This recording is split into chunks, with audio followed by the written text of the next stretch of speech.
রাজধানী সহ সারা দেশের ফিলিং স্টেশনগুলোতে চলছে তীব্র গ্যাস সংকট। এ বিষয়ে আরও খবর জানাতে তেজগাঁও থেকে আমাদের সঙ্গে সরাসরি যুক্ত হচ্ছেন সাজ্জাদুল হক। সাজ্জাদ, সকালের খবরে আপনি জানিয়েছিলেন যে গ্যাসের চাপ কম থাকায় গ্যাস পাচ্ছে না গ্রাহকরা, এখনকার কি অবস্থা জানাবেন? বাংলা কিউআর যেখানে নগদ পেমেন্ট সেখানে।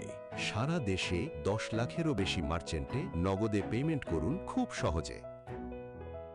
তমাল, আসলে সকাল থেকে জানাচ্ছিলাম আপনার মাধ্যমে যে আসলে গ্যাসের যে বর্তমান পরিস্থিতি, এই পরিস্থিতিতে আসলে কতটা ভোগান্তিতে আছে মানুষ, এবং এই সিএনজির মাধ্যমে যারা যে সকল যানবাহন চালিয়ে যারা জীবিকা নির্বাহ করে থাকে তাদের জীবিকার উপরে যে প্রভাবটা পড়েছে মূলত সেটাই সকাল থেকে দেখানোর চেষ্টা করছিলাম আপনাকে।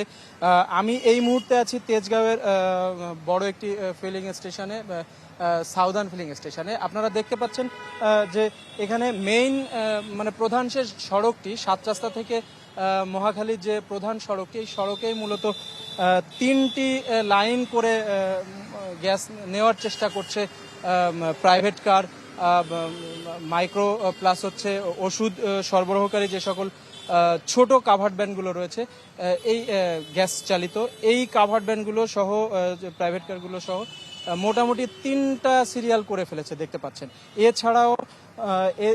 এছাড়াও এই ফিলিং স্টেশনকে কেন্দ্র করে মূলত এটার চারপাশে প্রায় প্রায় 1 কিলোমিটার পর্যন্ত আসলে এই সিরিয়ালটা গিয়ে ঠেকেছে।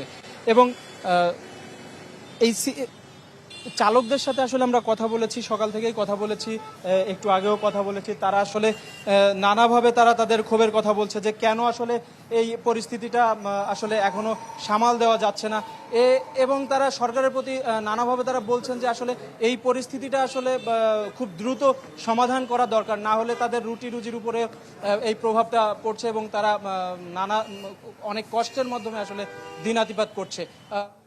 সাজ্জাদ, আপনাকে ধন্যবাদ।